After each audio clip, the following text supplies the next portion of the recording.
The son becomes the father the son. This is all I can send you, Khalil. It's not who I am underneath that defines me, but what I do. You want to get nuts? Come on, let's get nuts.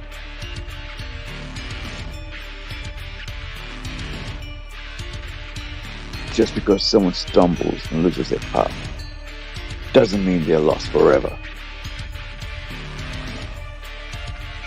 You're making me angry. You wouldn't like me when I'm angry. I let my father die because I trusted him, because he was convinced that I had to wait, that the world was not ready. What do you think? With great power comes great responsibility. We are Groot. We are Groot. We are Groot. We are Groot. We're Groot. We're Groot.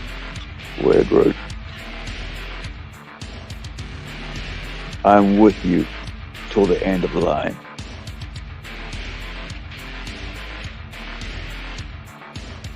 Tell me, do you believe?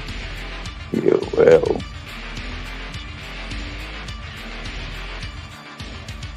Big man in a suit of armor. Take that off. And what are you? Genius. Billionaire. Playboy. Philanthropist. I am Batman. I could do this. Hello, everybody. Good afternoon, good evening, good morning, wherever you are around the world. Thank you for joining me. And it's one of those sudden, live streams which I wasn't thinking about. But I'm lying in bed and chilling out. Had a great time with the family last night with my sister and her family with mum and dad. And then so I was just chilling and watching YouTube and anime and stuff. And I saw this WDWPro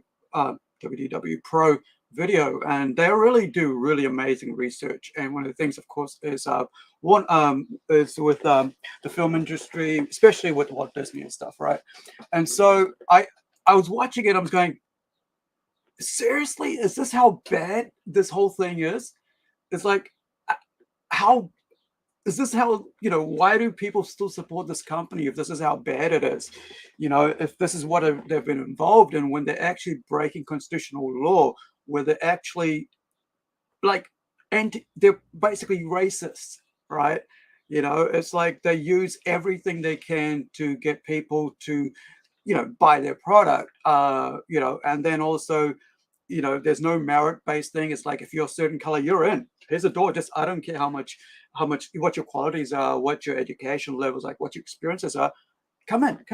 Like when they got rid of Lasseter, right? And you look at the whole animation things that they put out with Disney. How many failures they've had in the last year or so? Even last 2 years, right? Toy Story being one of the biggest friggin' money makers for them, and that just died, right? And but most recently, Wish. But the other thing is, like, for me, like, I come from a mixed family, right? My dad's white, right? The only dad I have, right? Currently, for 40 odd years, I'm 50. He's white. My mom's Indian. I have a mixed race family. My first girlfriend was Taiwanese, right? And so we have a very, very eclectic, family, and we kind of like enjoy each other's, whatever we bring to it and whatever everybody brings to us. We're like, the most open family that I can think of, because of, of the experiences we've had, and the people that I've hung out with for my last 40 odd years. Like when I moved to Auckland when I was only 17, I think I was 16 going on 17. And I was around island people, right? And that's when I met my girlfriend, who was Taiwanese, and, we were together for about 2 years. So whenever somebody says, just you should get a pass because you're a certain race, I just go, oh, please stop that already, because that's just racism, right? Why should we close the door to anybody, right? It's like if somebody said to me, dude, you can't come into this, can't come in and work here because you're Indian. And I'm like, what do you mean? Like, what does my experiences say? oh, well, you can do this job. It's like, well, isn't that what it should be based on? Do I show up to work on time? Am I working hard? Or should I just not be given the chance because, hey, I'm not white, or if I'm not Asian or something like that? And this is what always gets my goat up, right? Like people say, what's your chip on the block? I mean, on your shoulder, right? It's this thing. Because I faced it, growing up, little bits of here and there, but I know when it's real and when it's not. You can always sense it in your soul, right? In your heart, when you have that little thing go, yeah, wait, that just didn't seem right. So when I was watching this, I just thought, how much more do we let Disney get out there and promote themselves as this very family loving, uh, co- company, multinational. And that's the thing about this, why this really annoys the hell out of me, is because it is multinational. It's global, right? There's not one person around the world, a country, that hasn't heard about Walt Disney or Mickey Mouse, right? Or Star Wars now, right? And all that stuff, and everything else that's got to do with the MCU. So for what they've been doing, that goes out to everybody around the world. It's like forcing people to believe in a certain way through media, and that's something I don't like. And I've also mentioned about writing comic books. I check myself every time I feel like, hey, there's something political going into into what I'm writing. It's like, okay, no, we're not going to go there. What do the characters say? So let's have a look at this video, right? This is really in depth. They do a really good job. So please give them a like, a subscription, because it's worth it. These guys are amazing. And I'll also grab the link so you guys can check it out later, because I'm going to stop. I'm going to stop and give my commentary and play it and so on. But I'd like you guys to check it out without my commentary as well. So let's have a look. Channel understood the full depravity of the. Okay, Not even we here on the WDWPro channel understood the full depravity of the government that once controlled Disney and which simultaneously was controlled by Disney itself. We're talking about the Reedy Creek Improvement District, the special district that controlled Walt Disney World, and we have subsequently found out Disney World controlled it. But we did not know the full sin that was on full display there in that special district. Well, what are we talking about? Well, folks, I'm here to tell you that according to the independent audit, as well as to the new SIFTOD's declarations out of Florida, that special district, controlled by Disney, seems to have been hiring and maintaining vendors worth millions of dollars, one would presume, based on race. Right. So the introduction is, so there's it's supposed to be like a kind of like a state within the state, right? So there's a township which they were supposed to do so much with, and they didn't do it. But the thing was that a controlling body over it was doing whatever they wanted. They were making laws unto themselves. It's like, hey, this is our little country. You can't tell us what to do. And they were like, like if you wanted to go and be a vendor, like a business in that area, like sell product, you had to be a certain race or you didn't get it. So if you're a white dude, sorry, if you're a white business owner, no, sorry, right? You can't get first dibs in this, right? And so what would happen is like somebody else would go and get the job, right? LGBTQ, other races, and as long as they're non-white, right? And so they could mark up their prices, no competition. And so us, say like, anybody going to this area to buy stuff, they could get ripped off because whoever got in there was given, preferences, or they could mark up their price, and because nobody else was going to compete against them, right? That's one of the things, like businesses, it's a good thing to have competition, because that allows the best price. But that doesn't mean that you should have three same business in the same area, because what that happens is that it basically ends up all those businesses going out of business because nobody can survive and that sort of thing. That happened with me. I opened up a comic shop, another thing I opened up pop culture thing, and another thing I opened up, and then I was like, I can't survive in this sort of economy. I shut down. Next thing you know, shop number 2 shut down, shop number 3 shut down. So there was no shop because nobody, because I was the one who was pulling all these, all these people in, because I had a wider variety of, a better offering as such, because I was the first one in, and because I did my research. So let's continue with this.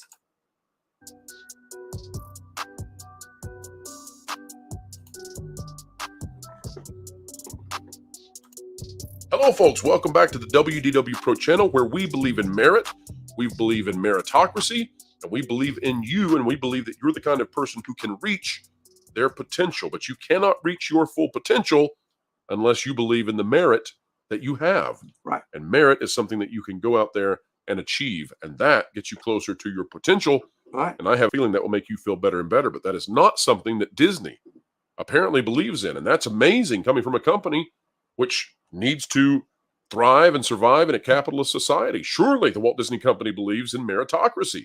See, when people talk about capitalism, right, they always, they talk about, like, when they say that it's capitalism bad, because they see companies like this, right, that abuse the system and stuff. I mean, for me, capitalism is good. I believe in capitalism because it allows, the best success as a creative person.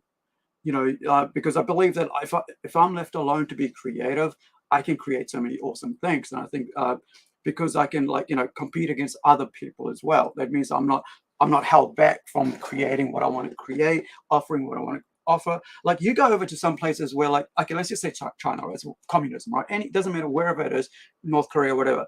If, say, the government's saying these are the rules you can't, you have to stay behind. It's like religion, right? Religion says you can't do the sort of storylines, or you can't have this sort of thing. That's basically controlling you to not be able to do that. That's why I feel like capitalism is the best thing, because it allows me to compete against everybody with my stories, with my creativity and stuff. And that's why, I'm a promoter of capitalism, because it allows everybody to compete for the same pile, right? To offer whatever goods we have in the same marketplace. Nobody's holding us back. And this is why I hate this thing with Walt Disney, because you're holding somebody back from competing for that same pot of money or pot of gold. And yet when it came to hiring vendors through a government that was captured by the Walt Disney Company in Central Florida, they apparently didn't believe in merit. They believed in hiring based on racial quotas. And that is bizarre. It's also probably unconstitutional. It may open the Disney Company up to even more legal problems than what they have faced thus far. And we imagine, like, you're going for the job, right? Like I mentioned earlier, like, these are businesses going to apply for contract to be there for a year or 2 years to offer their product, their goods and services in this area that is run by the Reedy Creek, which is part of Disneyland. And you're not allowed to, because you're a certain race, right? And it's like, we're supposed to be at a place where you're judged by the merit of your character, right? And basically what you're qualified for, what your experiences are. But that's all dismissed because of your race. And that's disgusting. We are here with an expert panel to talk about it all. Let's dive into the conversation right now. We're going to talk about Siftod. And again, folks, it's right before Christmas, and yet here we are doing the spicy and not much of the sweet kind of stuff. But back when we discovered that the Central Florida Tourism Oversight District was abolishing DEI, we're talking about the government that rules Disney, and we did not know fully how much Disney ruled it. Back when we found out they were doing this, we thought that this was more of not propaganda, not public relations, not politicking, but it felt a little bit of showmanship. And what we're discovering now is that when Siftod put out this statement about how they were going to handle DEI and contracting for the Walt Disney World Resort, we found out that there was actually something going on behind the scenes that was far more sinister and perhaps unconstitutional. And as we've been going through the audit of everything at Disney World, this really has stood out to us. I want to read just the first 3 paragraphs of this, and then I'm going to show everybody what the auditors found. For those of you out there who are wondering, what is the big vulnerability that Disney faces? Gosh, how could this not be at least in the top 5? Imagine, like, all the people, like, I mean, I'm sure there's about thousands of at least hundreds of these businesses who are told, no, you're the wrong color. Of course, they wouldn't be told you're the wrong color, right? They'd be like, oh, sorry, you don't qualify. But then you find out, like, hey, who else didn't qualify? And I reckon there'll be hundreds that didn't qualify, or because they were maybe straight, maybe, and this is the thing, right? It's DEI is basically excluding everybody except for straight people and white people, right? So it's basically racism and sex-based, biology-based race, whatever they call it, right? So anything like that, that's why I'm anti-DEI, right? Because whenever you exclude anybody, you just twist it. So what if you're Asian, right? Or what if you're lesbian and you're not allowed to work in a business place that's supposed to be open for everybody? Like, so you go to Disneyland, you go, sorry, you're applying for that. Or what? You're lesbian? Sorry, we don't allow lesbians here, right? Or gay people. And you go, oh, that's wrong. You can't. Then how come it's wrong to not have straight people, right? Or to say no to straight people, or to no to white people. This is why I get so aggro about this thing, because it should be upsetting, because this is a global multinational company. These guys are in communist China, right? And stuff like that, which basically, by the way, Disneyland in China is dying. There's hardly anybody going to it right now. I was watching a video the other day where the streets were just empty. This businesses were all shuttered down. The guy was walking around with the thing going, this is middle of the day. There's like, I think it was like 10 o'clock or something. It's like, there's nobody here, you know? So yeah, this is sort of whatever they're doing, like they lost $1 billion, right? So whatever they're doing, people are talking with their money and saying, sorry, yeah, we don't like what you're doing, but this one is even worse because they had an investigation. They found they were doing racist things, right? The company faces. Here we go. Central Florida Tourism Oversight District abolishes DEI board and race-based contracting. This was from Lake Buena Vista, Florida. Today, District Administrator Glenton Gilzine announced the abolition of all DEI programs at the Central Florida Tourism Oversight District. The announcement comes after Reedy Creek Improvement District implemented hiring and contracting programs that discriminated against Americans based on gender and race, costing taxpayers millions of dollars. The announcement comes after an internal investigation into district policies. The district's DEI committee will be dissolved and any DEI job duties will be eliminated. CIFTOD staff will no longer be permitted to use any staff time to pursue DEI initiatives.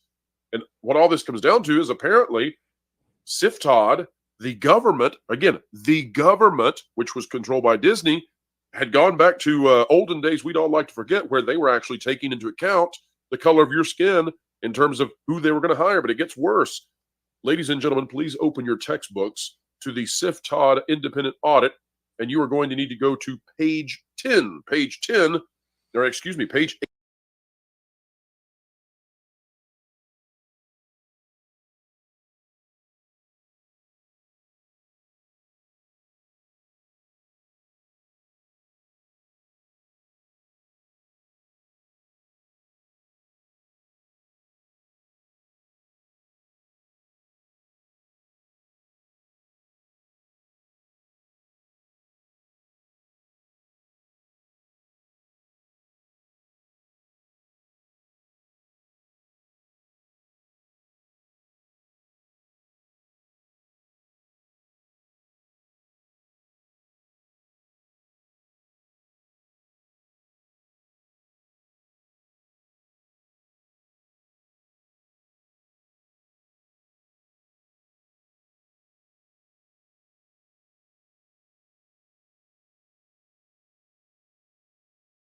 18 of the PDF. 10 down here at the bottom confused me, but this is indeed page 18 when you consider all of the indexes at the beginning. The RCID also failed to adopt the best practices that would be expected for a Florida local government. The RCID had inadequate procurement policies that did not ensure the district obtained the best price or highest quality goods and services for its contracts. Instead, the district engaged in race-conscious DEI programs that discriminated against contractors on the basis of race. Now, this is amazing to me because what we find out, and we're not going to spend an hour to break all of this down, but what we find out is that the government that Disney controlled, they were creating a system by which if you wanted to be a vendor for their massive government, you had to follow their DEI race-based quotas. And if you didn't, you were not just removed from their program, but perhaps removed permanently or at least for years.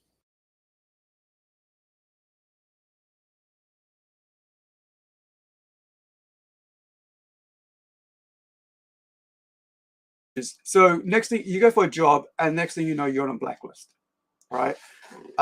And it's kind of feels really weird. Like we see that happening with the comic industry. We see that happening with the animation and gaming industry as well. Oh, you pull somebody's hair. Oh, there was ingest. Oh no, that was harassment. And next thing you know, in court. All right. And I'm going to play later on. I'm going to react to not react, but I'm going to look at another thing, and it's got to do with anime because, as you know, I'm a huge anime fan. Right, and not a day goes by that I'm not watching anime because it's just my downtime. Right, something for me to chill out at. So I'm going to look at that video next. But the idea that like you're qualified for the job, you're providing a service, but because you're wrong race and wrong sexuality, whatever it is, that you're disqualified. But no, not for one time, not from that project, but for every other project, right? And that kind of sucks. So I'm going to leave that there, and we can look at something else. So the next thing we're going to look at is, let me find this one. So the next thing we're going to look at is the anime thing, and we'll talk about that. There we go, presentation. So I'll start with this. So this is a video I made because to do with localization, right? And this is what the next topic we're going to talk about is like localization. But anime localization is where localizers, whatever, is where like where English, where you get English translations and voice acting of Japanese or say Chinese, depending, Mandarin or Cantonese or whatever, Filipino, whatever animation products out there. And so what's happened is like recently, in the recent years, right? It's been around about, for me, I've been really looking at it because I watch a lot of different anime. For me, I can notice it because you get used to the way people speak in Japan, the way they react to each other, and the way actually the story is. When because the story is being told, the characters' behavior towards each other, you kind of understand, hey, this is their culture, and you understand if you're watching long enough, you get an idea of the culture, right, and what the whole anime scene's like. Like when they do something like a pantsu scene, pantsu, which is like upskirt kind of thing. They're for different age groups, right? They're not for everybody, right? It's not like let's say it's not Pokemon, right? When you have that scene, you'll never probably find it in Pokemon because it's for a different age and so on. And then the language used is different as well. So I did this video, this is my last one I did on this, and it's recently. So this is a anime called Ayin. Ayin, what's the exact name of it? Ayin number 831, right? So let me just grab it. I will have a look at that soon as well. That way. There we go. Right. So we'll have a look at that in a minute. But so what I want to show you is a very weird little thing with the English translation, right? So, right. So here they're saying that, he's talking about newspapers and stuff, and they changed the word girl to woman, right? Very different. So the Japanese translation is woman, but the localizers, English dub, right, American, is calling her a girl. There's a very vast difference in that, right? And how people, how you behave, what you expect, right? You won't treat a woman the same way you treat a little girl, and so on. Look, it's very weird. One of the other things I found, like, in recent years, like there was, I think it was Golden Commonwealth. Yeah, it was, yeah, I think it was Golden Commonwealth. It was, it's about that. It's an older thing. It's around about like the turn of the century. I think after like around Russian wars and all that. And one of the, there was like nothing on the screen, like there's no mouse moving. And they changed, like, so when there's no mouse moving on the screen, you could say whatever you wanted, right?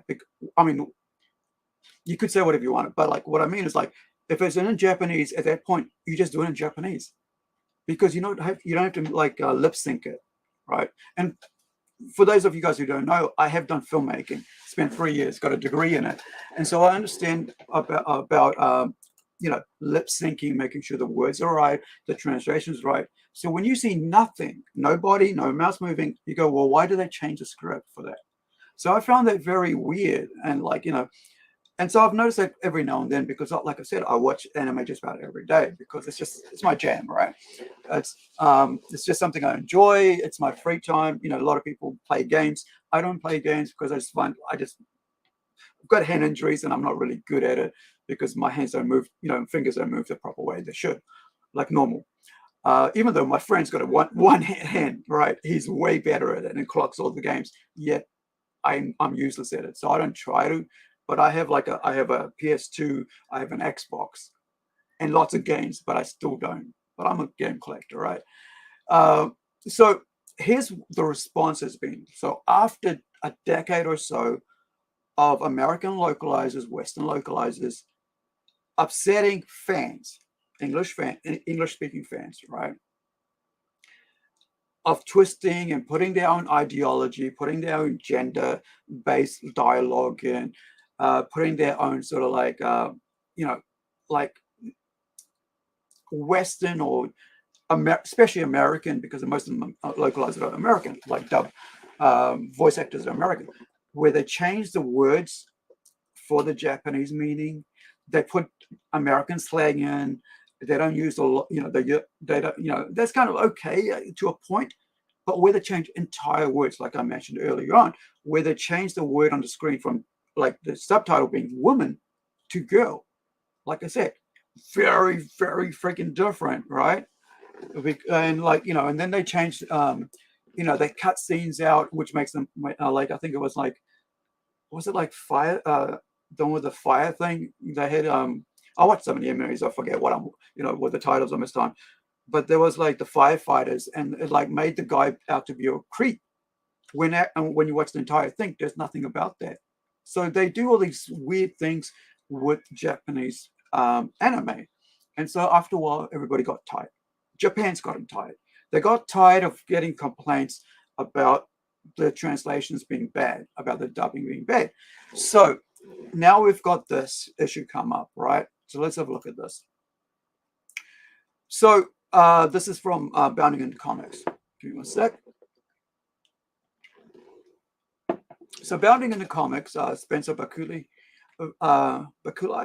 reports, and this is just, I guess, today, the Ancient Magus Bride manga to start in-house production of English language simulpubs using combo of AI and human editors.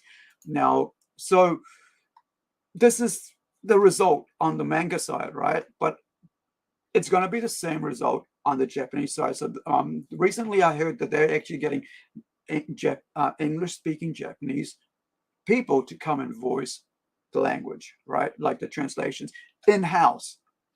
So now they're cutting out the Western translators altogether, right? And people are saying, oh, AI is great, AI is great. Guess what? Now your jobs are going, right? And so people, and this is in a sense, it's owed to the fact that even in manga, the English translations are bad, right?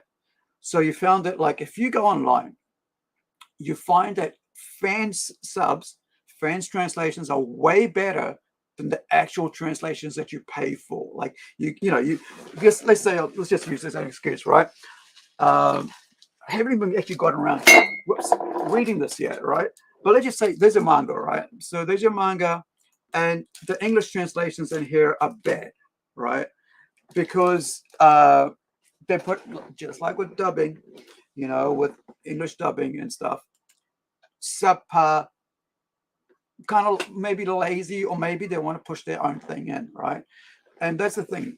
There's a point where now everybody's trying to put themselves into what they're working on. It's not even their it's not even their IP, as we like to say. It's not even their product. It's not even their creation. They're not the author. They're not the artist on it. Somehow, to make it their own, they need to put themselves into it. And how do they do it? If it's manga, or if it's anime, well, they change the language. It's like, this is how I am going to socially engineer people. And I hate that whole thing about socially, forcing people to think like you, by changing things that are, not even yours. And we see a lot of that right now in comics, right? And and people are turning away. I'm turning away, right? I'm tired of all my all my characters being swapped out for somebody else, right? They're thinking of, like, right now, Domino being black, right? Why is Domino now black, right? Because when we've already have amazing black characters, right? We've already got Storm, who's an epic character, right? And stuff like that. It's like, why do you need to swap out that, right? So I get, for me, I find, like, when people do that, it's about themselves. It's about them trying to impose their own self into something that's not even theirs. Like, like manga, like comics, like like anime, something they haven't even created. I mean, like, for me, like, I rather watch a subtitled anime than a voice English dubbed. Even though it's, like, annoying, because, like, you have to, like, concentrate and watch it right there in that time, because you can't go and do something else. You can't multitask, because I like to multitask, right? I like to be working on my comic book while I'm listening, and every now and then looking at what's going on, because then I can do two things at the same time. However, you can't do that with subtitles. You've got to watch it, and now so you can't basically multitask, which means your mind for the 22 minutes is right in that screen, which kind of sucks if the words you're hearing is American translations, which have been rubbished, like subpar quality. Words are changed. They're trying to like to make people out, they put words of their own in rather than what it is in Japanese. And, like, it's like, if you start, like, doing Bollywood, right? You start watching Bollywood on Netflix movies, and suddenly it's like, it's the words mean something else, and you're like, wait, that's not what it means. Unless unless you're used to knowing what those, if you've actually listened to the words, if you understand the language, you won't be able to pick it up. And so a lot of times, because a lot of people who watch anime don't speak the language, or haven't watched enough anime to understand that that's not how Japan works, or that's not how they interact with each other, you aren't able to pick it up. But, like, but when you do pick it up, you go, well, this is pretty sad. Why do you do that? Why do you change something that's there? And it's like being dishonest. And that's what I get annoyed about that, right? I kind of like, if I'm reading something, I want it to be what it is that author wrote, what that character is supposed to be like. I don't want that character to behave like something else other than himself or herself, because that kind of, like, means that it's not that character anymore. And so as a writer, right, I'm always trying to listen to, it's weird if you're not a writer. It's very weird to say, like, oh, and try to understand that, like, I let the character do its own thing. I let the character drive it. I let the character tell their story.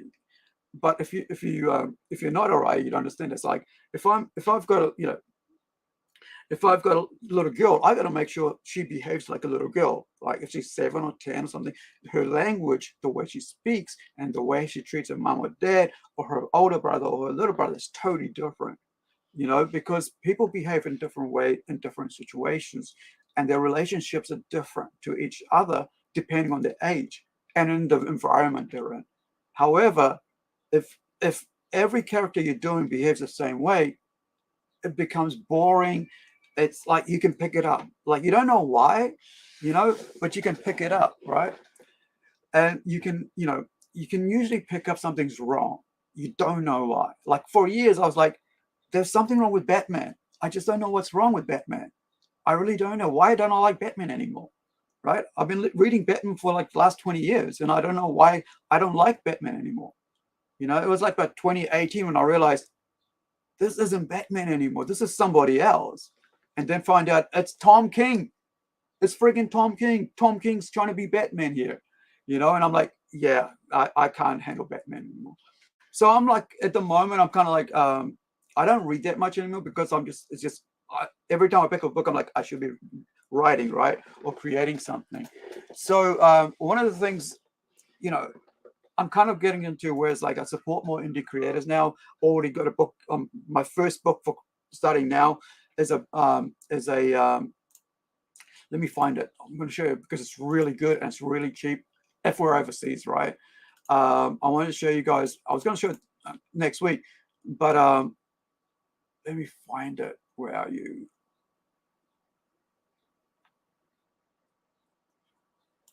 Right. So because I want to be as supportive of indie creators as they are of me, right? When I do indie create, when I get I want to show, because listen, here's a problem with me, right? When you're overseas, you're paying almost 2 times or 3 times the freight of the cost of the book. Say this book cost me $20, right? If it's not a retailer, if it's not in a comic shop, if it's on Indiegogo or crowdfunding or Kickstarter, it's going to cost me almost twice the price of the book to get a physical copy, because that's the way it's worked. It just keeps going up and up, right? I mean, I was going to send my artist and my colorist two issues, right? Comic book and a couple stickers and a couple other things, $37 per person for freight. That's $70 to get sent 2 packages, 10 centimeters wide, right? Out. So for me, I'm like, okay, you know what? I'm going to get out there and I'm just going to start. My way of supporting other indie creators is by buying digital. I get to read their book. I get to talk about their book, right? On here, I get to promote them. I get to, interview them. But, someday, I would love to get the physical copy. But at the moment, I got to watch what I'm spending because I'm also creating myself. So I am going to back this book. But before I go ahead, I'm going to put up this thing from Nugget. And he always says, I'm saying it wrong. One day he's going to tell me how to say it. But because I can't stand missing half the movie because I'm reading all the dialogue. And in doing so, hearing my monotonous voice during the reading dubs for me every time. I understand that. I seriously do. Talking about dubbing just earlier. Yeah, I seriously do. And because it's really hard. And that's why I say, that's why I wish that these guys who are doing the dubbing do it properly, right? Do it properly. Then I don't have to worry about missing out on the screen. That I don't have to, I have to give up like about 30%. I could spend, 20 minutes, right? If I'm watching a anime, right, or whatever, I give up 20 minutes where I could be writing, where I could be lettering, designing, whatever else. But now I can't look at my other screen because I have dual screens. So I have the screen here for watching whatever, and then I have a screen here that I'm working on, and then of course I've got this one for podcasting. So, but if these guys would do a good job at so-called localizing, I don't want localizing. I really don't. I want the dubbing as exact as possible into English, because then I can enjoy it without going, I'm taken out. Like the moment you tell me it's, something goes out, I'm like, okay, I need to watch subtitles now because I can't trust this anymore. Like, I mean, recently I watched 2 horror movies by the same director.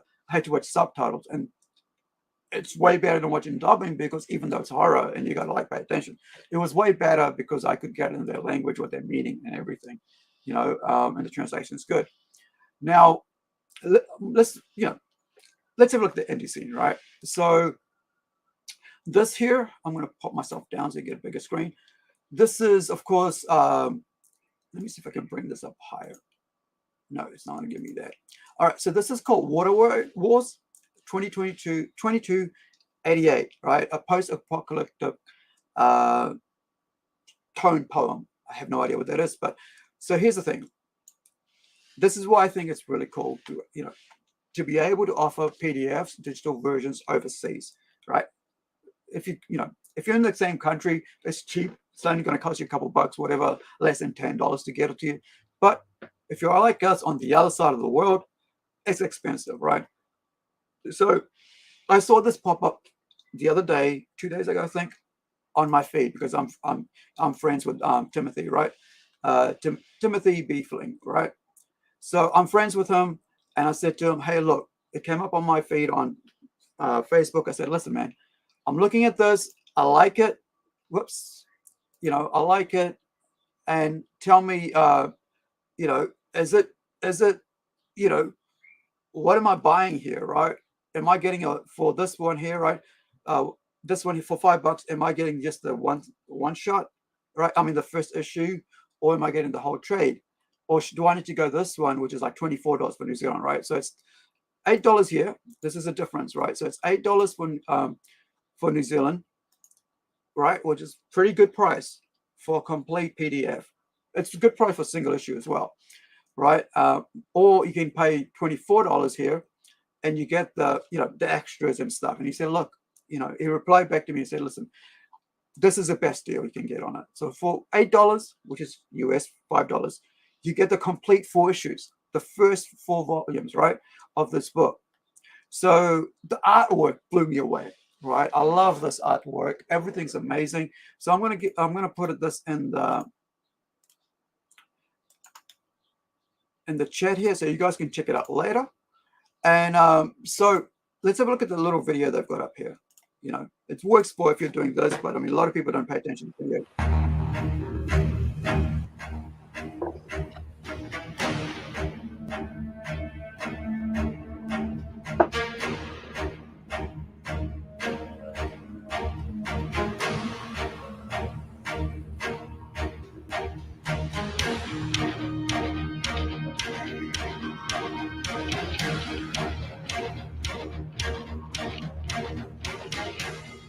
Good evening, everybody. This is Timothy Fling from Earth Dog Studios. I'm here today to officially welcome you to our 7th Kickstarter. We are launching our latest graphic novel, Water Wars 2288, the Ultimate Edition. This will be our most ambitious project yet. It's a full-color, 148-page trade paperback, collecting volumes 1 to 4 and 2 new additional short stories. We are excited to be back, and we've got a really fun campaign. We've got radioactive tactical maps. We've got Chrome-enhanced trading cards. We've even got some epic downloadable theme songs. All of these are going to be produced with the high level of quality that Earth Dog Studios is known for. Look at that. It's also important that I say thank you to our amazing backers. We couldn't have gone very far without your patronage, and it's been humbling, really, to see the growth of the brand, and I would like to welcome you back. The organic civilians, the comic collectors, and the new potential followers. I hope to see you behind the backer wall.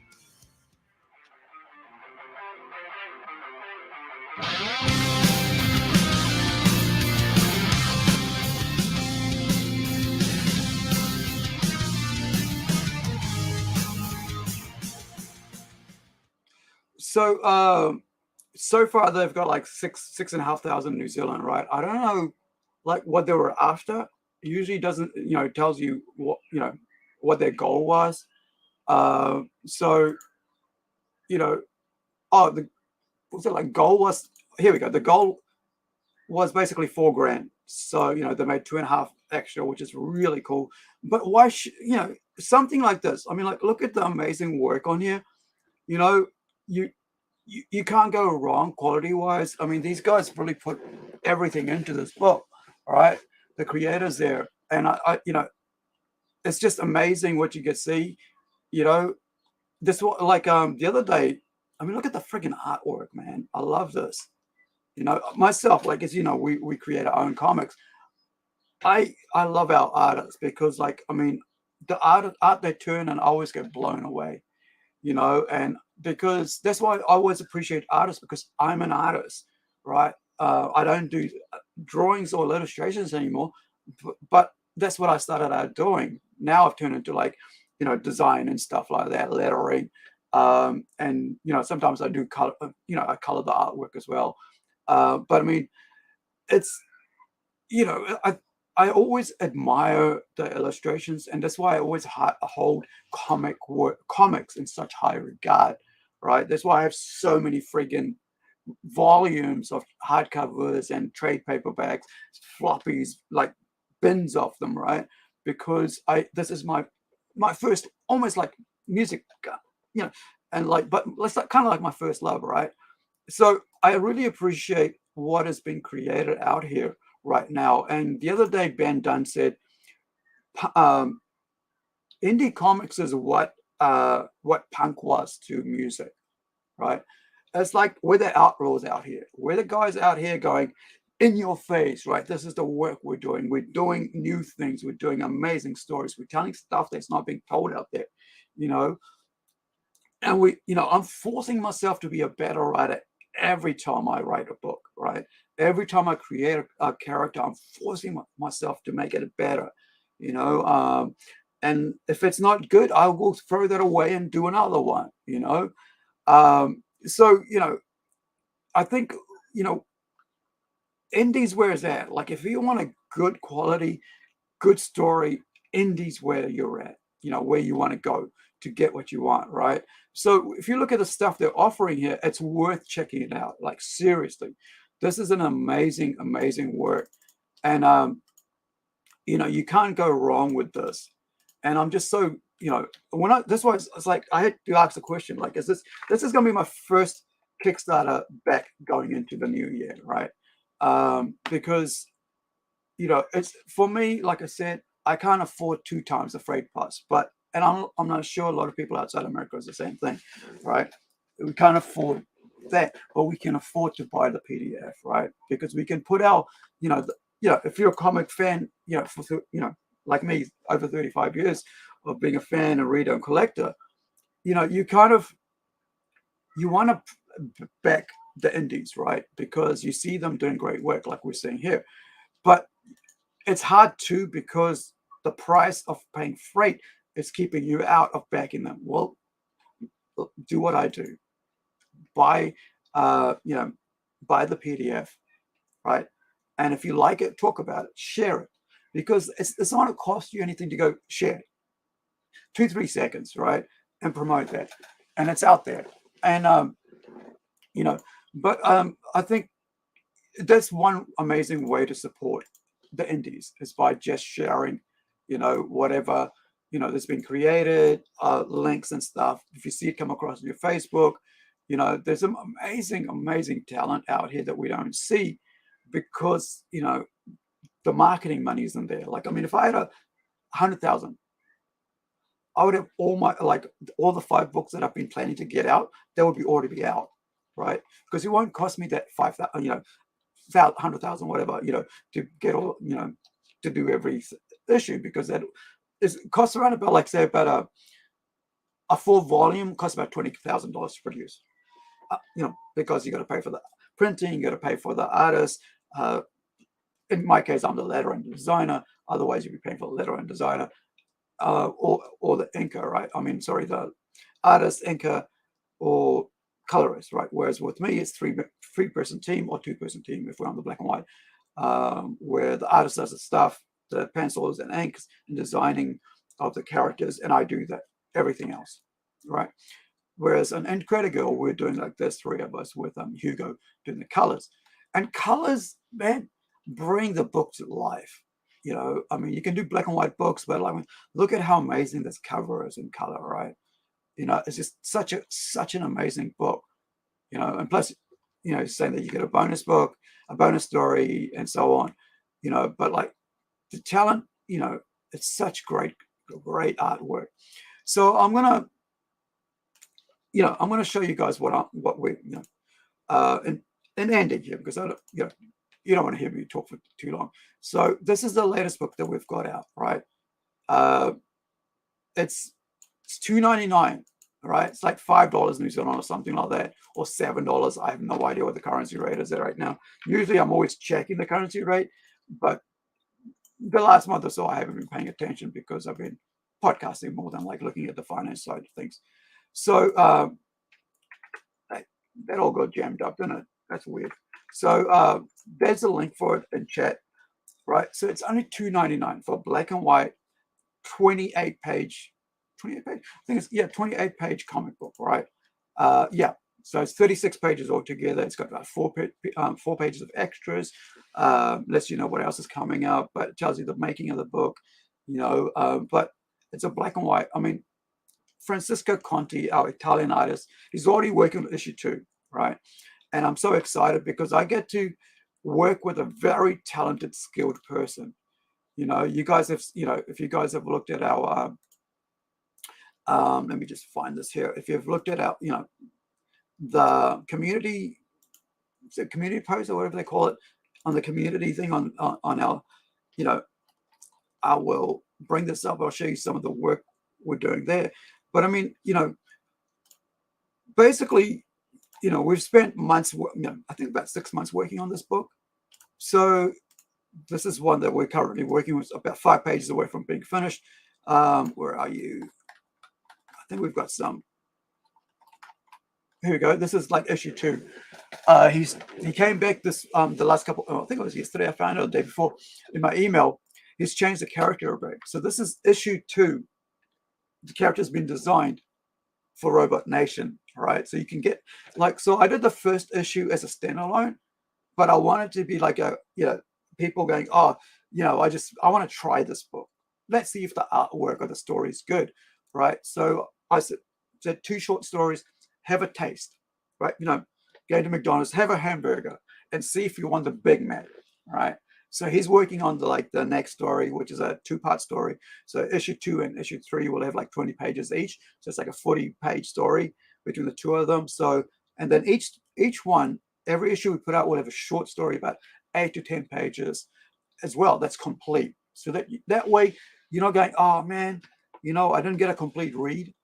But this is a story like the Robot Nation. You know, it's all about just futuristic stories with like robot-centric, right? Robot-centric. And it's just, you know, space, Earth, other worlds, just sci-fi, right? But it's mature readers. And the reason for it's, like I started by saying it's mature readers, even though there's no sexual content or anything like that. You know, people don't mind violence or language, but when you put some like topless people in there, people go, ooh, you know. However, for me, like I put in the mature readers right from issue 1, even though issue 1 doesn't have nudity or anything like that.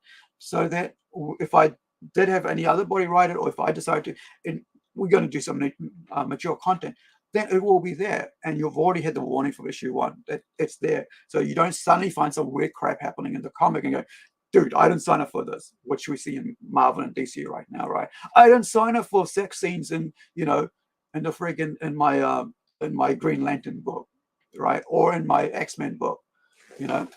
So this, you know, so you look at this, you know, having friggin' Francisco work on this book as an artist is friggin' amazing. His art is just friggin' blows me away, right? It takes me all the way back to the 80s with my 2000 AD, you know, with all those friggin' amazing robot characters I like from the ABC Warriors, you know, from 2000 AD, like Robo Hunter, like, you know, like, it's I like to always show off one of my best friends, you know, this thing, right? One of my best friends' artworks, like Judge Dredd and Judge that, right, from 2000 AD. Like, you can't, I mean, I grew up on this as a shade, right? Almost every Kiwi comic reader in the 80s, child, or the tens or teens, was reading 2000 AD, right? And so that's the other thing about comics, right? About Kiwis, we come from a very different background to other people around the world, as understanding of the world. When you grow up on something like Judge Dredd, you have a very punk attitude to the world, right? You question everything. You understand that their government isn't for you all the time. You understand that police isn't for you all the time, right? So you kind of like question, and you're like you instantly just have a punk attitude to everything, question everything.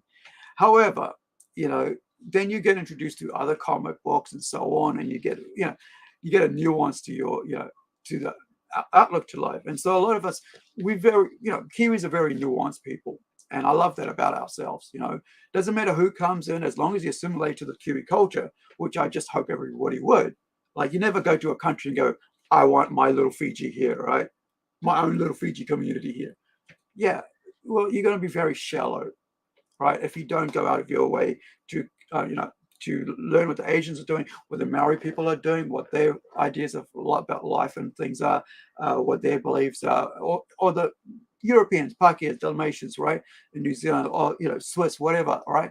Because we're very multinational, and so you get to, that's what I loved about having as a team, right? 16, 17-year-olds going to Auckland as a child, living on my own, right? Kind of not living on my own, but boarding and renting and flatting and all that in my team. I got to be around different people of my own age group, of different races, and from the islands, from like I said earlier on, from having a girlfriend who was Taiwanese from Taiwan, right? Studying here with her and having a family here, you get a very different idea of the world.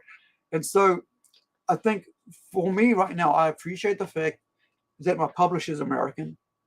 I appreciate the fact that I'm working with a colorist who's from Mexico.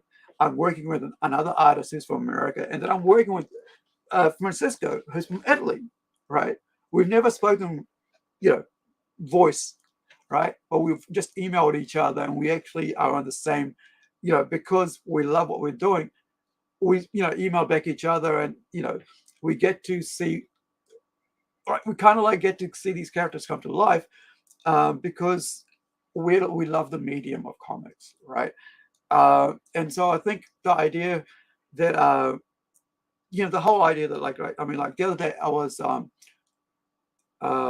a guest on Naomi Comics, right? Give Larry friggin' a follow, man. Like, I mean, he's just amazing, right? I mean, he's got a very different, he has very different takes on the situation, like in comics than I do, and then what other people do, because he sees things the way he sees it, right? Everybody sees things a different way, right? So I've just put his link, his channel link there. Give him a follow, and it was really cool because like I was only going to be there for like half an hour because I was going to be on a phone call, and a whole hour on a frigging phone call because I was getting a new fridge, right? And I had to find out, and like, so it ended up being like 3-hour thing, but we had amazing dialogue about the state of comics, right? And like I said, I love the medium, right? I wouldn't be doing comics if I didn't love comics. I could be doing filmmaking, right? Because that's what I'm, that's what I have my degree in. My bachelor's, 3 years of studying to be a filmmaker, right? Everything I wrote prior to 2007 was films and TV shows and movies, right?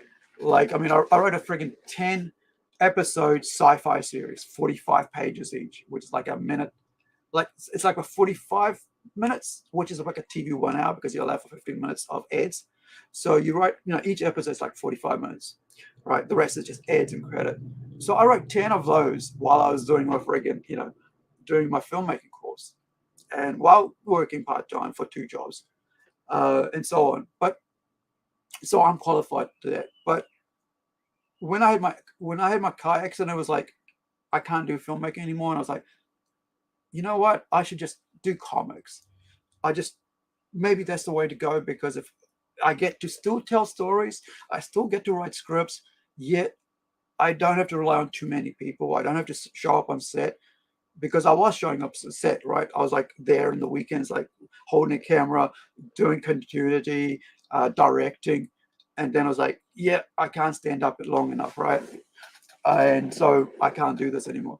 So and so that allowed me from 2007, like mid 2007 onwards, I've been turning my movie scripts and my TV scripts and short stories, whatever, into comic books.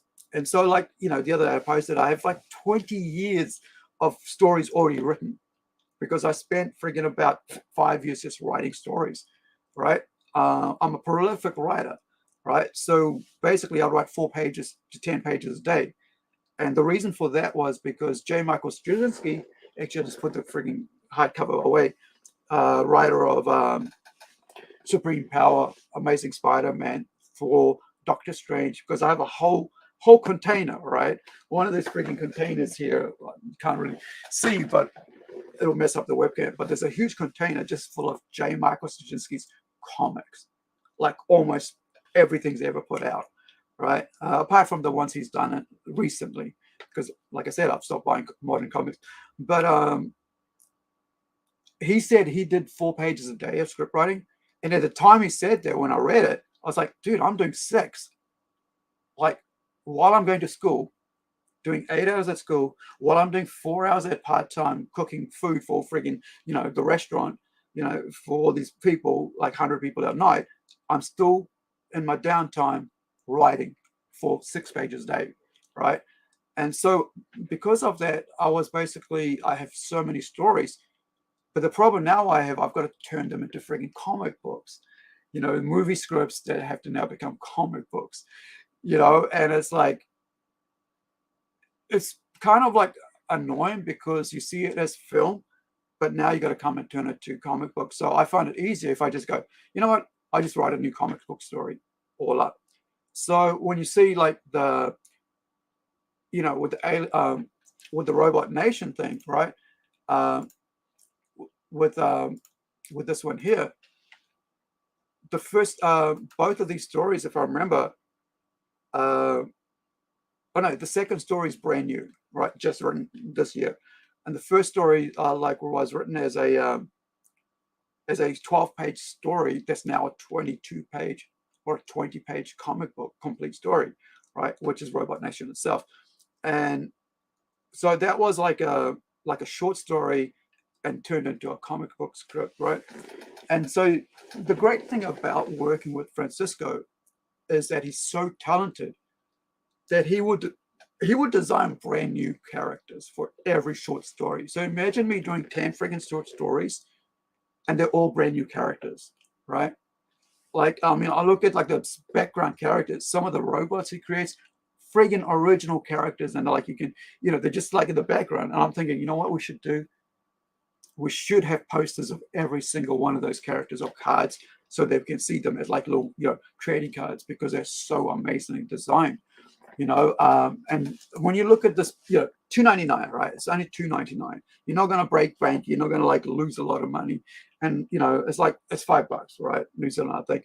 And it's not going to hurt you so much by buying this book financially, because, and of course, if you don't like it, you could always send it to, email it to your friend, right? See if they like it.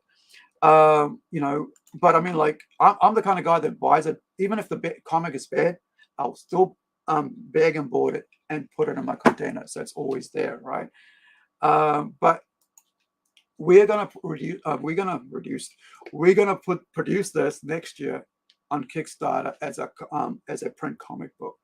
We're looking at like maybe possible like a light tone and color. Hugo's looking at whether we should color or not, because the artwork's so good, it works without color. Or we can like maybe do like 4 issues and then color it all together. But like I said, these books are really good, man. I mean, like, I'm very proud of this book. I mean, I think the talent that Francisco brings sometimes I leave my name off the book, like when I'm like putting on Twitter. I just like a art by Francisco Conti, because that's how proud I'm of his artwork and how good he is. And you only get to see this cover, but of course I've put all the other works on the community thing pages up there, and on Twitter and elsewhere as well on our I should share that our Facebook page, so you guys can see what the the latest things we're doing, and you get to I guess you can follow that and see what we're up to and get an idea of where we are with this with all the works that we're bringing up.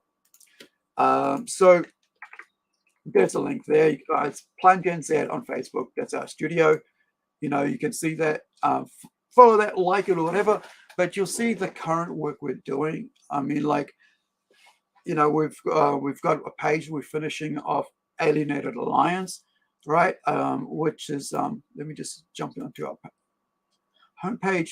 I'll be able to show you that, because I mean, like I said, we're always working, right? Because it's, are we there yet? No, there we go. That's Facebook. So we're always working, right? You get to see what we're up to all the time here. Like you can see here, it's a bit. That's because it was taken with my cell phone. Let me find a better image. This is Wonder. We're 5 pages away from finishing this comic because it's Templeton. I lettered this, and let me find, where is our work? There we go. This is better. This, I think this is again with my cell phone, but because it's sharing that. But just the amount of work he just puts into a panel, right? I just get so blown away every time I get a page in. That's just a tiny little friggin' panel. When you see the detail and stuff, when the pencils come in, I'm always blown away. And I'm thinking, okay, because when the panels come in, right, and this is supposed to be New Zealand, so you can see all the, it's got to look like New Zealand, and and you put this in because it's got to look like a diary, so you got the line, it's like it's taking notes and stuff. So I always get blown away when the pencils come in. Let me find the photos here section, and we'll be able to see a bit more. I think it's The son becomes a father. Where are we? Photos. That's the videos. Here we go. This is a single panel. Once again, a very, very tiny little pencil panel. I think this one might be like a bit bigger one, And that's why I say I'm always proud and I'm excited when my artists turn up these, send me pages. Of course, you can see the fact, it's like all the X's means that's where it's black, right? Where he's going to put them black. And these are like just side characters. They're not even the freaking main characters, That's why I always get excited when these come in, because I'm like, oh, that's just, this is only three panels on this entire page, and that's all you're ever going to see of those guys now, kind of thing, And I get so excited when I see them, and this is like the uncolored, version of that cover that we saw, and myself trying to, designing the cover and seeing what works, what doesn't work. And this is, of course, Incredigle, again, with my cell phone. Sometimes I do that. And this is like issue 2 of Incredigle, right? There's a 2-page splash by Kevin, who's the artist on that. And you get to see, I mean, look at the amount of, hold on, let me just bring this up. Like, you look at the amount of work just done on these background characters, right? For that panel. I mean, it's just, let me bring back out so you can see that. That's the entire page. And there's this tiny little panel here in the corner, right? It's spread across 2 pages because it's a splash page. And you see all these little details of the head and everything, the amount of work these artists put into them. That's why I'm always excited to see work come from our artists. And here's the one we've got right now. That one earlier we showed off the coffin thing. I mean, like the graveyard scene. This is Templeton, Rise and Fall, James Hill. This is a cover.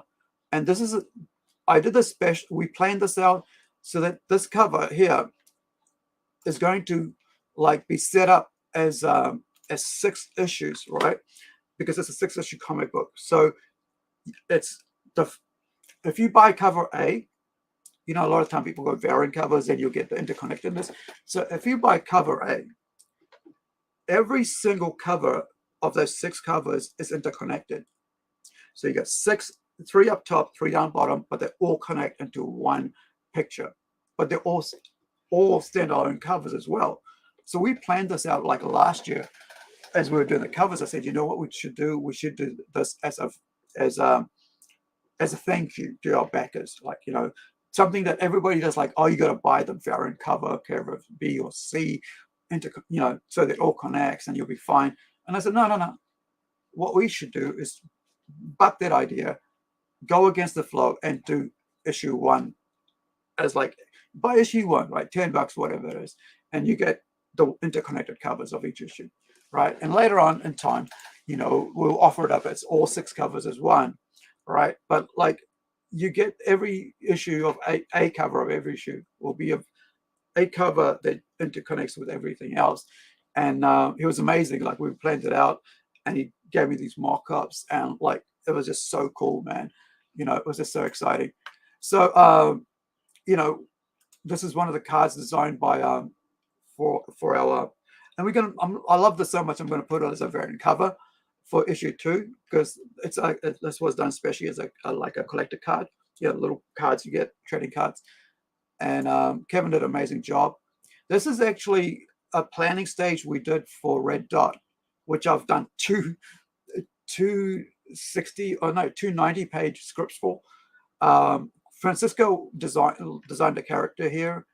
You know, looked at all this, and we're going to change it a bit. And we said, okay, we'll change it slightly so it's that, you know, this is what planning. And then we realized that Francisco's better. You know, this is a local New Zealand comic collector fan who actually did this as part of their, I think it was like a diploma course or art school, like actually uni. He did this variant cover as a uni thing, and he offered that. And so when we do a cover, we'll put this out. I mean, when we do go to print with Red Dot, when we actually, you know, complete that artwork on that script, we'll put that as a variant cover. Might actually, don't know, might even offer it as a number 1, you know, the first cover. I mean, first, you know, cover A, as they say. You know, so we've, you know, this is another comic that we're working on. We've got, I think it was about 30 pages of it done, issue 1, you know, and it was done as a manga. It was especially, everything about this comic is manga.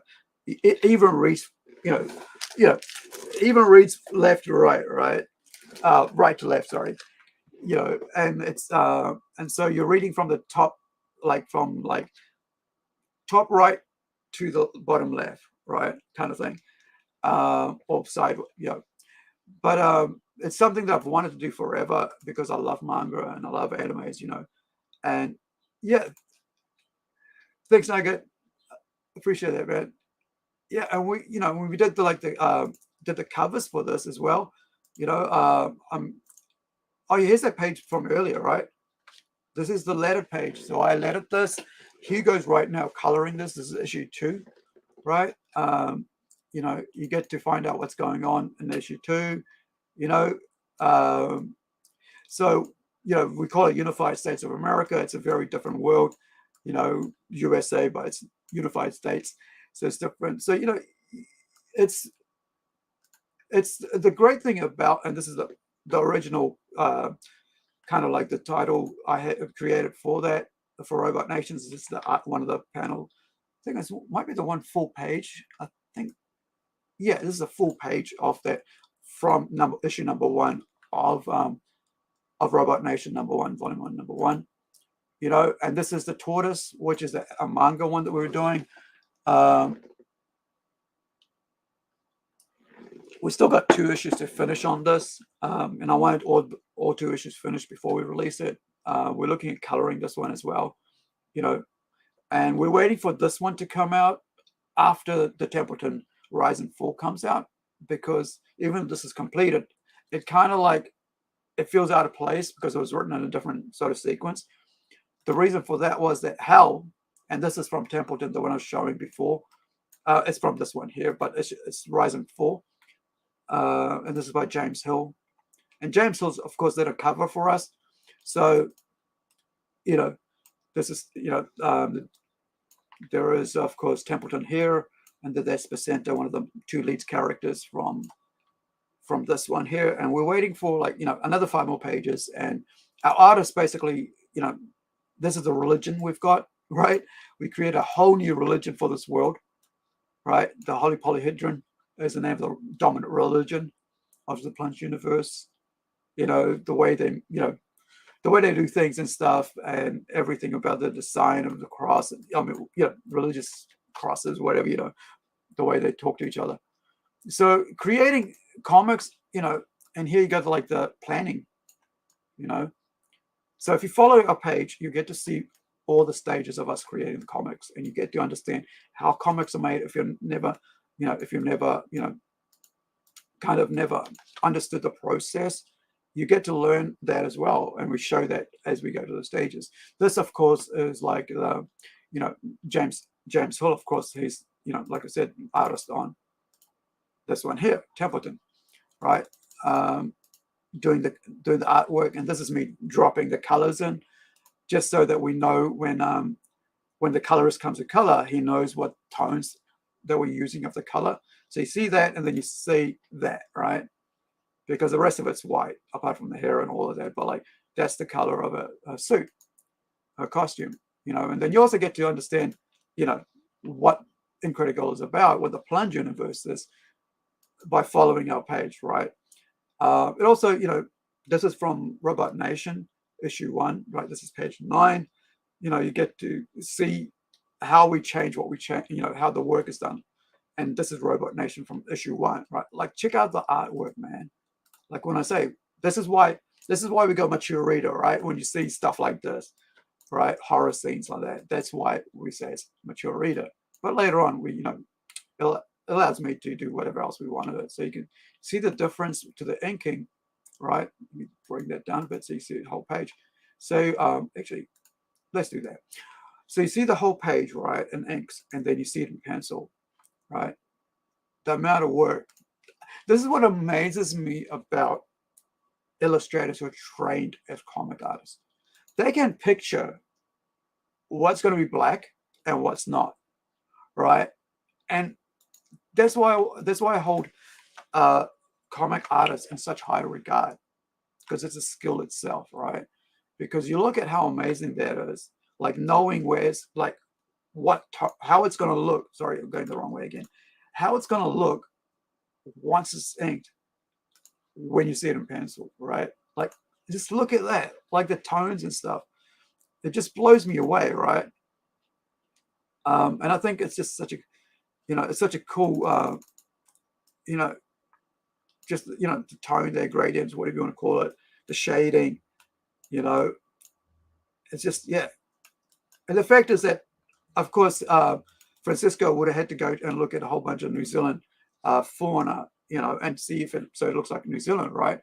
And that's why I'm so proud of this book, and I'm proud of all the books that I put out, because we get to see such talent come out that you haven't seen, because these are indie artists. They're not like Marvel or DC, so their names, but here you get to see their talent because I'm out here talking about their talent, right? And other people are showing their talent out there.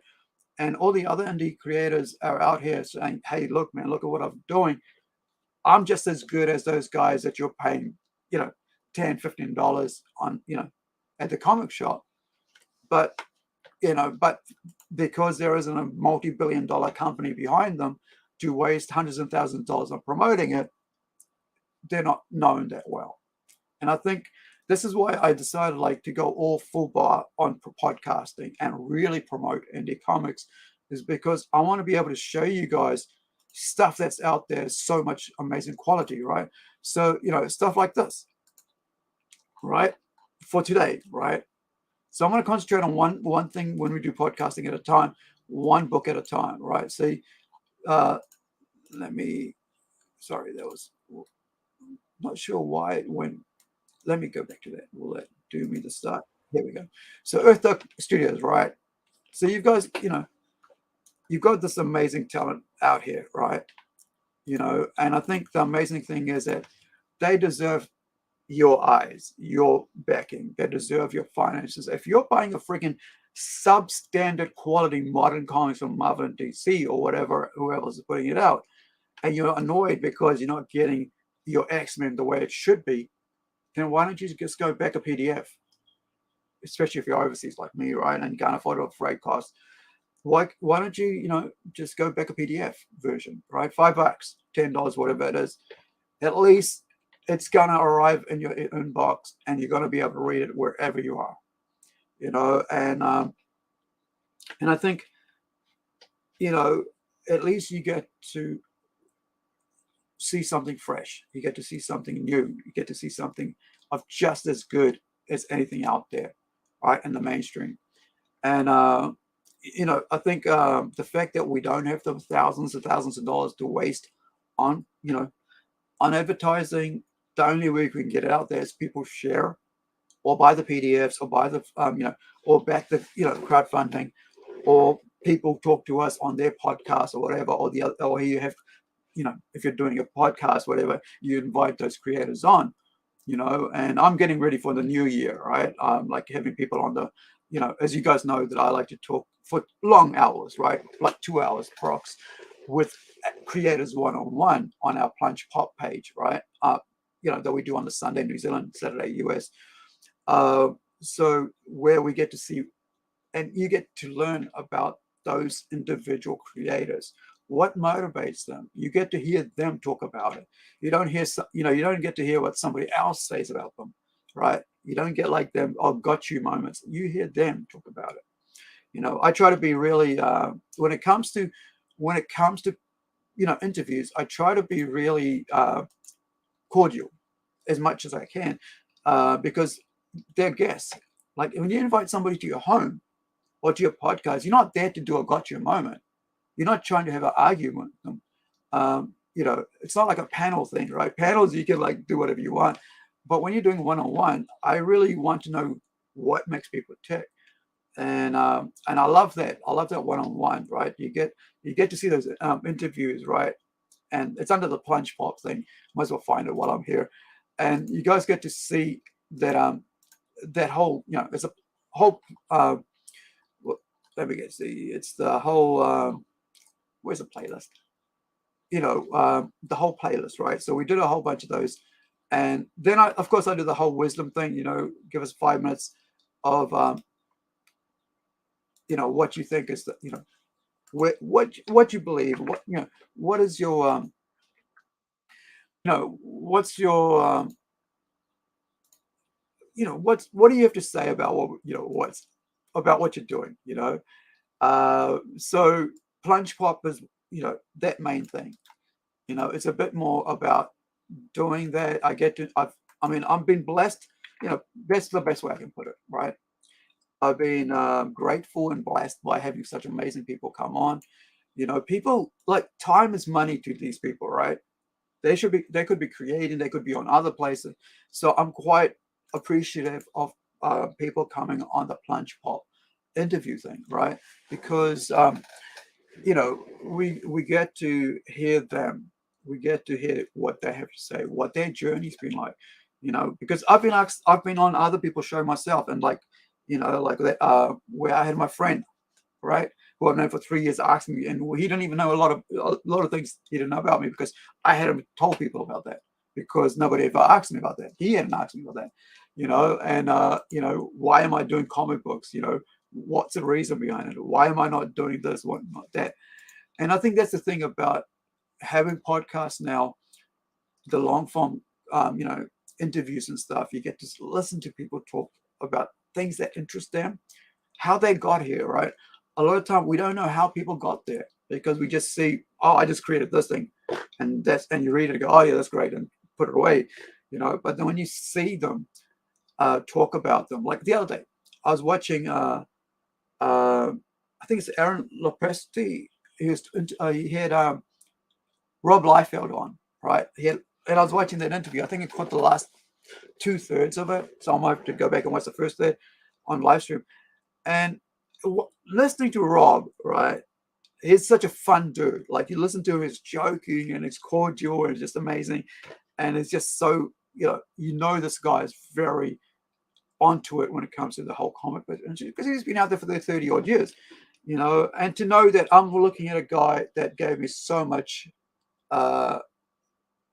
entertainment and pleasure from reading the character he created. Like I have a lot more friggin' Daredevil t-shirts than I have, like probably, yeah, I think I have more Daredevil t-shirts and hoodies than I have anything else,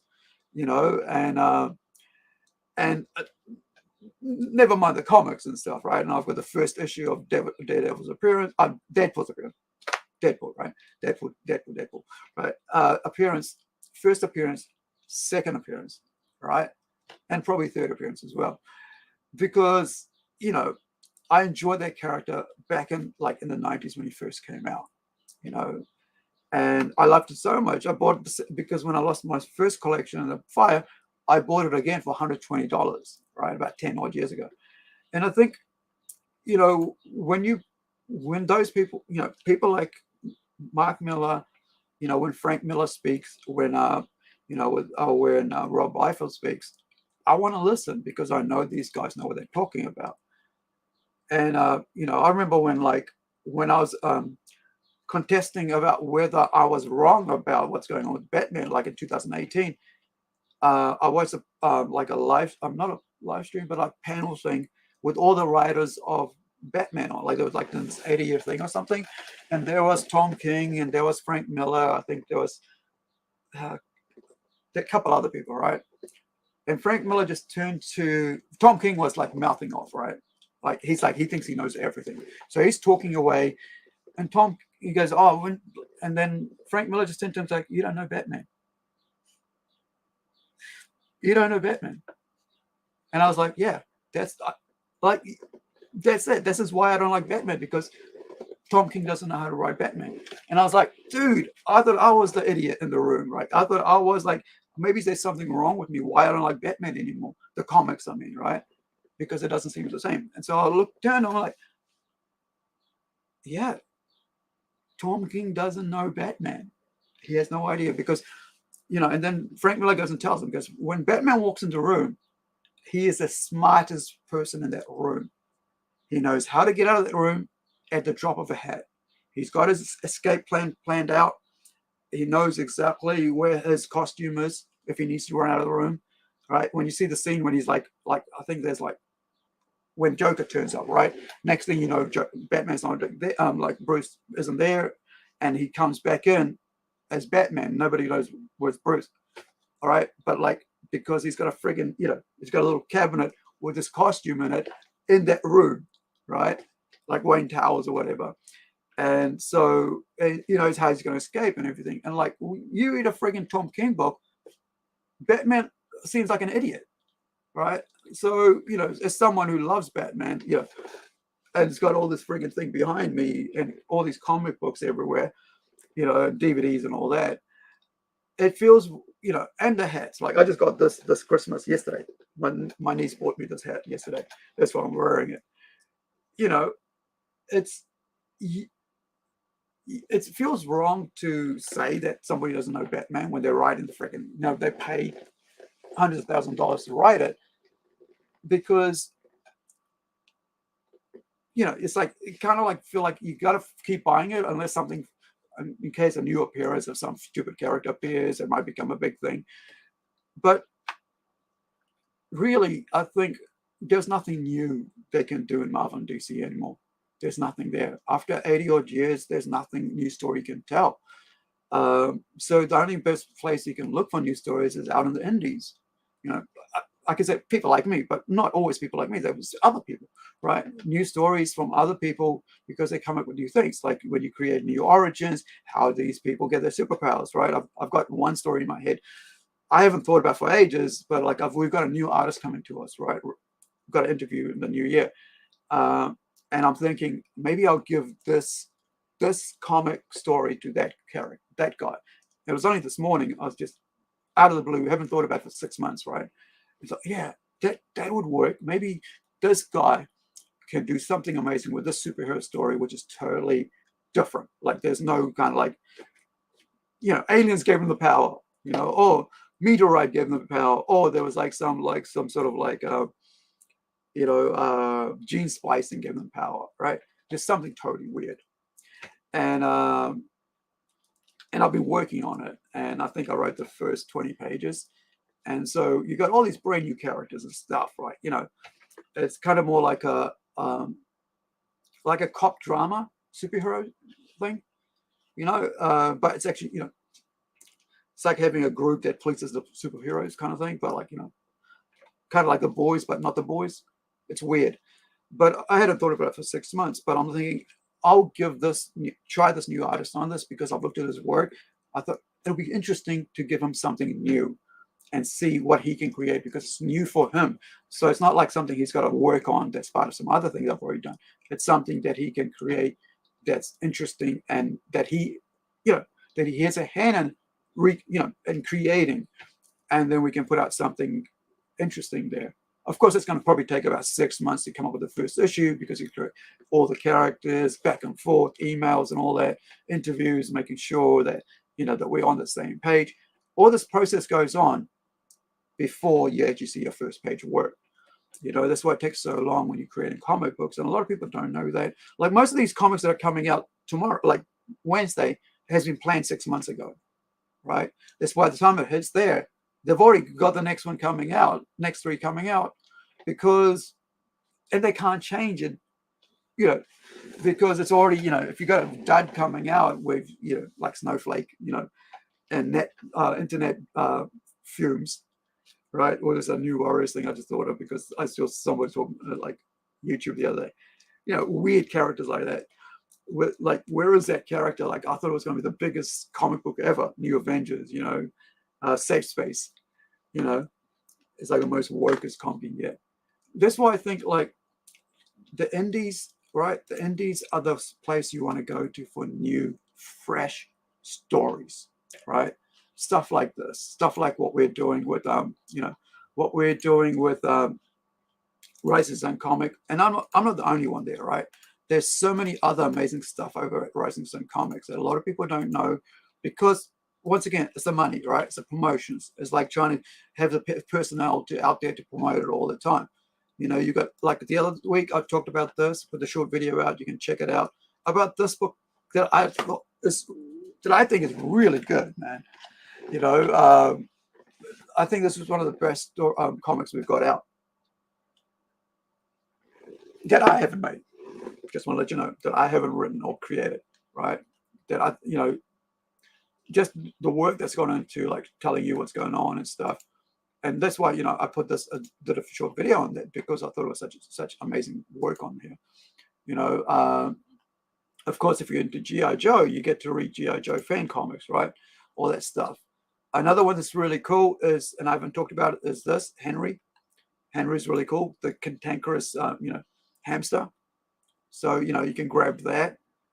What else is there?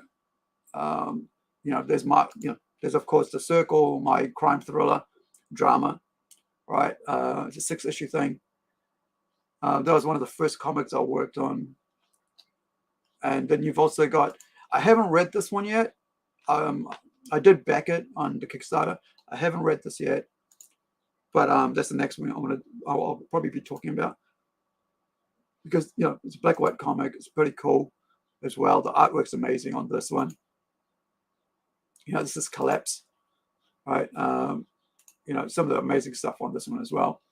Let me go back to homepage. Knock it off. Let's go there. And there's of course Fallen Justice, which is about to come soon. I think it was a Dino. Is this one already out? Dead Reckoning? No, we've got the plan. I thought Dino Girl. I think Red Handed hasn't got their stuff sorted yet. But you've got like G.I. Joe fan comics. Look at this, up to 100 issues, right? So you can.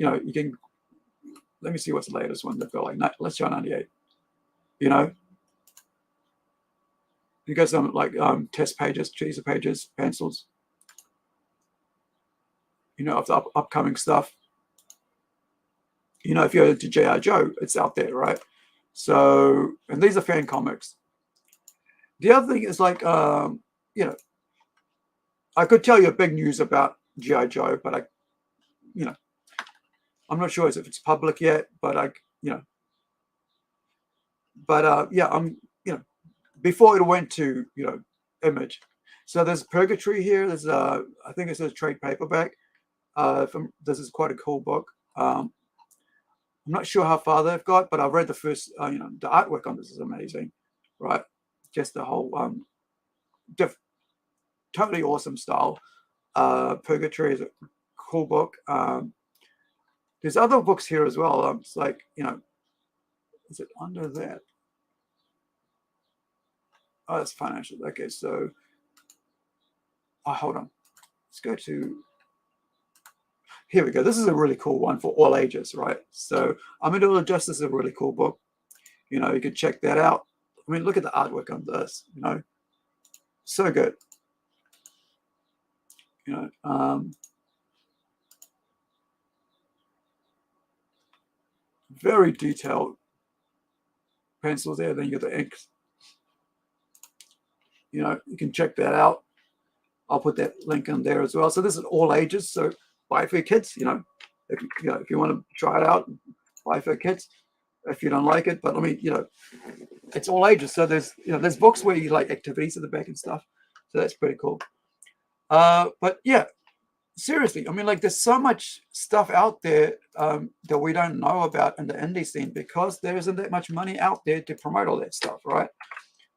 So every time you guys back an indie book, it helps the indie creators put something new out there.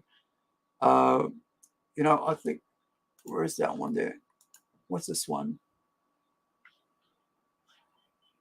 The slip, right? Let's have a look at the slip. Let me just take that off. And I haven't had a look at the slip, so that's something else I'll have a look at. But let's bring this up. So this is sci-fi. Right. So this is a pre-order that's going to be coming up. I'm not sure when it's going to be sorting out or what the situation with this is, but you know, I'm not. Yeah, so I'm not sure where they're at with this thing or what's going on. But I mean, you know, that looks pretty cool. You know, so that's, you know, that's another thing. So like, I mean, you know, at the moment, the great thing is that having places like Indiegogo, Kickstarter, and so on, and all these other, you know, places, it helps the indie creators.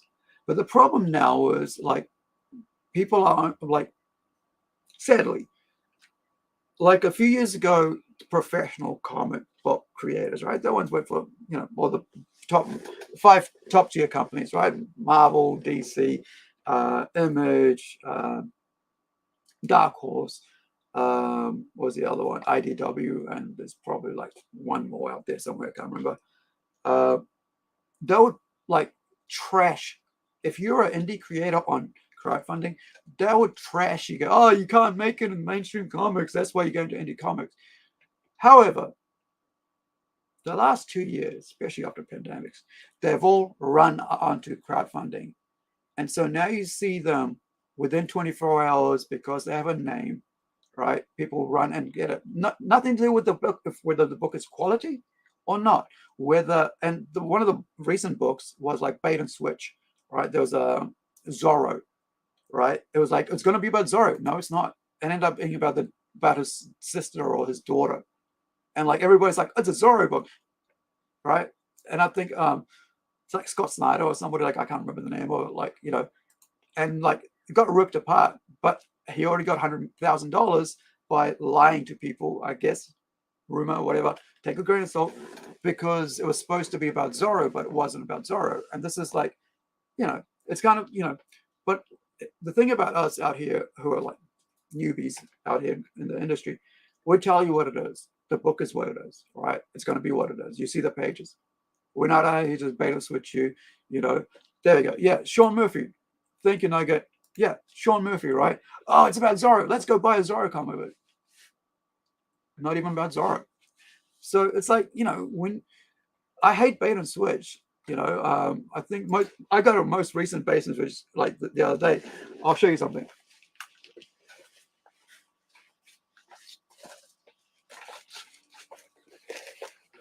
So basically, like, you know, I'm setting up to make sure that I provide a good service to you guys when you come on and we do our, you know, whatever scene. So I bought this so we could do like a, you know, showcase, you know, 360 of this turning around, so you guys get to see this. Really cool.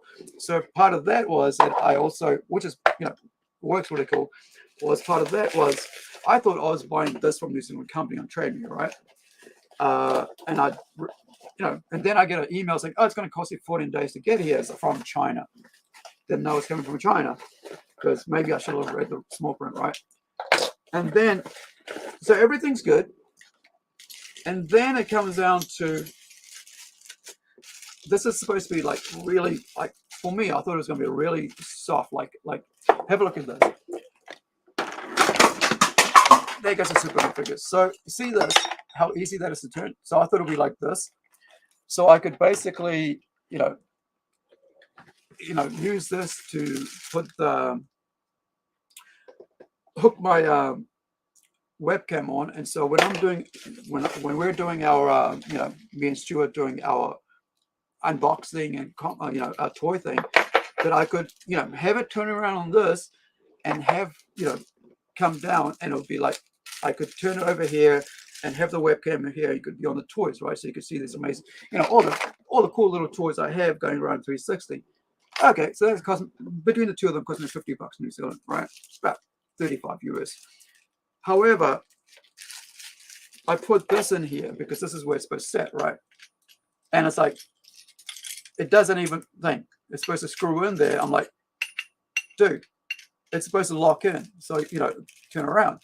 But of course it's not. And so I go, hey, you know, can you send me the right one?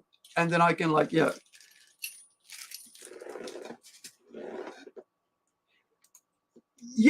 Yeah, basically it's, you know, I think it was John Delaross on his podcast. He was talking on his channel. He was talking about like how it's all about the, yeah, it's all about the lady, you know, and not about Zorro himself. And you're right. I love his artwork as well. I've got I've got #1, and I've read, I think, a trade paperback of his, the one with the motorbike. There's one he did where futuristic thing where there's a guy on the motorbike. Ghost something, Tokyo Ghost. I think it's called Tokyo Ghost. I'll find it. I'll find it, a photo of it soon. So yeah, so I said, hey, can you? I took photos. Said this is wrong. That's not fitting in. All right. So he goes, oh, okay. I'm sorry. You know, basically 3 options, right? Please get me the new one, or please refund, or and the other one was like, you know, or send me the whole new thing, and I'll send it back to you. You know, to show me how. And of course, you know, they're based in Auckland, right? However, it's like a free shipping from, like, it's weird, like China. You know how you don't have to pay, like on Temu and all that, you don't have to pay shipping, because they use this law that tells you that China is a developing country, even though it's not. And so they get free shipping, which means that, like, you get free, like, the country, right, or the posties don't get paid, right, a cent to deliver or move it over to New Zealand. And I was watching this whole thing about it, and why basically the countries and our workers are getting ripped off by China.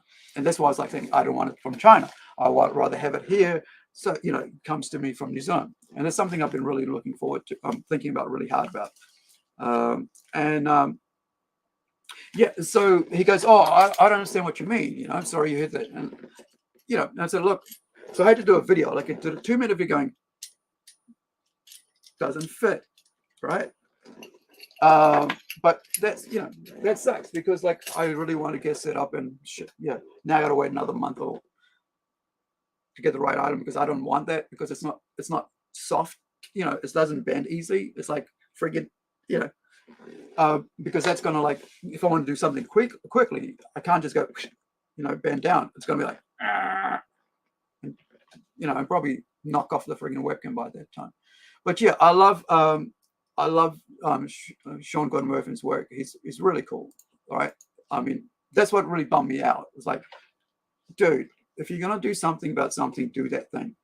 You know, it's like I don't want to read something that's not about something that you've got this freaking something on, right? And you know, it's like me writing, you know, having Incredible on the cover. It's about Red Dot, right? It's like I asked for Incredible, dude. Why are you giving me Red Dot? You know, and but like I said, I've been a fan of comic books for 35 years, right? Plus, right? And I mean like mainstream comics. You know, I would hunt every secondhand shop for whatever was out there. I'd hunt wherever I went. I'd be trying to find as much comic books as I could. And of course, you know, I've had to rebuy comic books since like I think it was 97 is when I lost my first collection. You know, like I mean, like talking about like the first editions, right, of everything that I had, and like from like, you know, and in mint condition. Like when I bought comics, they were always in mint condition. They weren't like in friggin', you know, straight off the shelf kind of thing. They weren't like rebuys. And so those boxes, you know, banana boxes are like about 5 or 6 of them, I think, and a phone box, fish box, chiller, what do they call it? And you know, I had all the first appearances, such and such and such and such, and all that. And for about 5 years, I had nothing to do with comics. After that, I was like gutted. And so, but then I got back into it about 2022. And so that's like the last 21 years I've been back recollecting everything. Everything I have now is from the last 21 years. Yeah, but last 21 years. So it's all new. Like even when I did my comic shop, that was from like within that 21-year period. Yeah, 2002 and 2003. Yeah. Yeah. So, I mean, you know, while we're here, here's what I got from my Christmas present yesterday. So I got the Admiral Kirk, and I've got Captain Spot, right? Captain Spot. I got this yesterday. I was quite excited, and my brother-in-law goes, you know, I was thinking of getting Uhura as well, but you know, it wasn't there. But I would love to get you. And I said, yeah, I'd love to get Uhura, right? So that's the next one I got to find myself, because I got some money for Christmas from my mom as well. You know, I get to, you know, like I've said to you guys before, right? I don't care if it costs $1 or 50 cents, as long as it's what I love, I'm happy. I don't care about the price of things. So even if this, you know, whatever sale, it doesn't matter to me because I buy stuff on sale for myself, right? So, you know, as long as it's what I love, you know, I love it.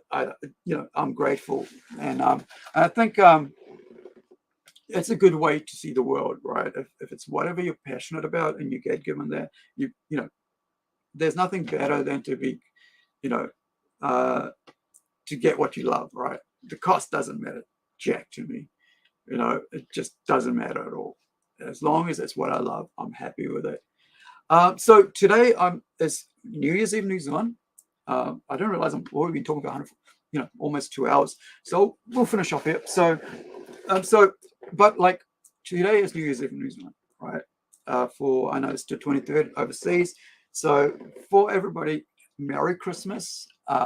This was like an impromptu little stream, but happy holidays for those who don't celebrate Christmas, and happy Hanukkah, you know, for our Jewish friends, and and wherever you are, hopefully you got what you wanted for Christmas, and that and if you got money, at least you get to buy what you love, right?